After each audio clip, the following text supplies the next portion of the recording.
পানিতে সব ডুবে গেছে, কিছু বাইর করতে পারি না। মুহূর্তেই তলিয়ে গেছে সবকিছু। আকস্মিক বন্যা থেকে তাই রক্ষা করা যায়নি ঘরের প্রয়োজনীয় জিনিসপত্র। ডুবে যাওয়া বাড়ি দেখা ছাড়া আর কোনো উপায় নেই।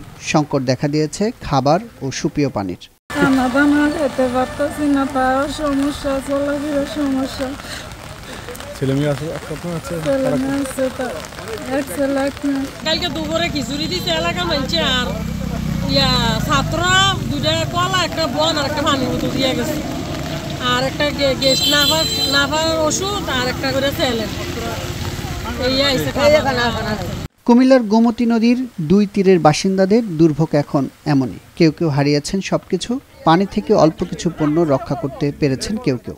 আমার বলতে পাঁচটা রুম মালা মাছ আছে, অনেক মাছ আছে, মানে টিভি আছে, তারপরে আলনা আছে, সুটকেস আছে, আলমারি আছে, অনেক কিছু ডেক ডিসের উপরে আছে, এটি করে বাইসে গেছি অনেক কিছু। কাগজ শুধু একটা বার করছে না, এই বাচ্চারা কাগজ ছিল একটা কাগজ বার করছে না।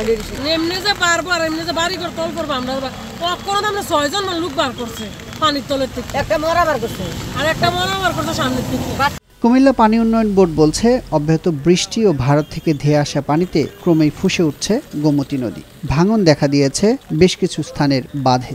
ঝুঁকিপূর্ণ বাঁধ রক্ষায় কাজ করছে সেনাবাহিনী, জেলা প্রশাসন, পানি উন্নয়ন বোর্ড, উপজেলা প্রশাসন, পুলিশ, জনপ্রতিনিধি, বিভিন্ন স্বেচ্ছাসেবী সংগঠন, শিক্ষার্থী ও স্থানীয় বাসিন্দারা।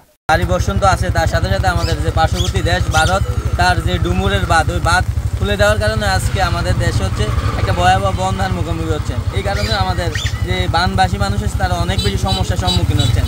আপনারা তাদের আজকে থাকার জায়গা নাই, তাদের গবাদি পশুগুলো রাখার জায়গা নাই। আজকে আমরা যারা বিত্তবান আছি, বিত্তবানদের প্রতি আমাদের একটাই আহ্বান, আপনারা আসেন, বানবাসীর মানুষের পাশে দাঁড়ান, তাদেরকে সহযোগিতা করেন।